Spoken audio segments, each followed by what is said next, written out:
watuelewe kwa sababu ya lengo ya kuleta mabadiliko na maendeleo na kuondoa uongozi wa giza na backwardness ile ambayo imeletwa kwa miaka mingi kule kwetu. Mbalariany duto magimbo mar piny Kenya oserem luwo chike matayo ndiko dhoudi mopogore opogore kama mbalariany 11 kende pacho ka ema koro nikod kikruok makare mar oganda mawuok e dhoudi mopogore.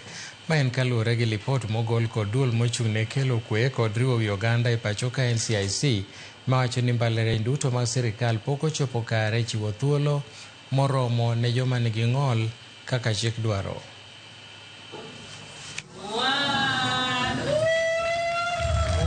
Thoth mbalariany mag sirikal koriseyo kuom rem chopo kare kwan mar kik oganda mawuok e dhoudi mopogore opogore. Lipot mar NCIC lero ni mana mbalariany 11 kende mag sirikal mochopo kare dwaro mar chik mar NCIC mar 7 kare mar 2 malero ni oganda mawuok e dhot achiel ok onego kaw thuolo mohewo 33.3 kaka jotich e mbalariany mag sirikal. Mbalariany duto mantiere imbo mar Kenya orem chopo kare dwaro makamano kamoting'o Maseno mani kod jotije 1,056.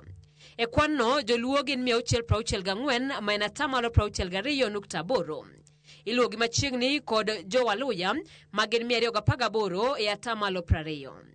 Mbalariany marongo bende ni kod kwan mamalo mar joluo ma gin 297 mana 72.6.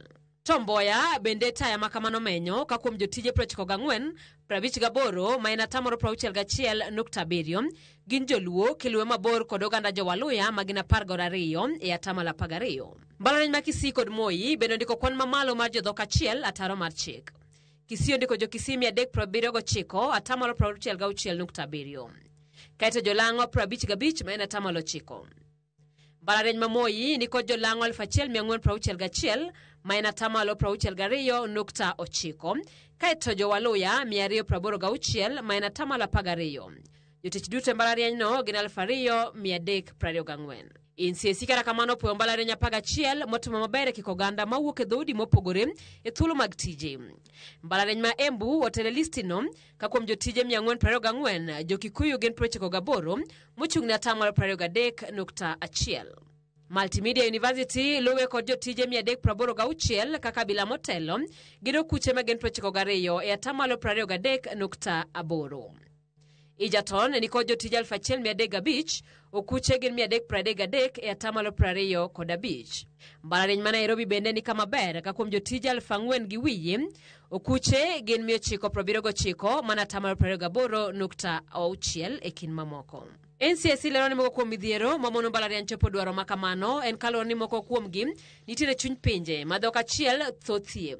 Jotije moko bende ringo dhi pacho ka gichiegni rutaya ka moko kuom kuonde tiegruok gi noyudo jotije mane nitiere thuolo ma gin nie colleges kendo dhi kodgi nyime. 8 dominant groups, communities actually have close to 90% of all the jobs in our circles. Now, let me ask you something. Is that really fair? In the spirit of our law, you are somebody who comes from marginalized communities.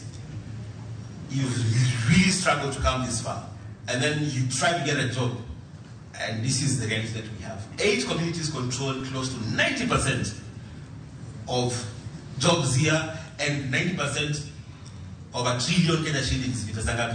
NCIC ochiwo paro mondo chuga put makende mabiro keto maino neno kabila duto e pacho ka yudo thuolo mar tiyo e mbalariany mag sirikal gi kembe mamoko. Kamano bende opira oduoko korka komison mochung' ne rango kit chwech kod thuolo mag joma ng'aw mondo ne ni joma nigi ng'ol 105 mag thuolo mag tije kaka chik dwaro.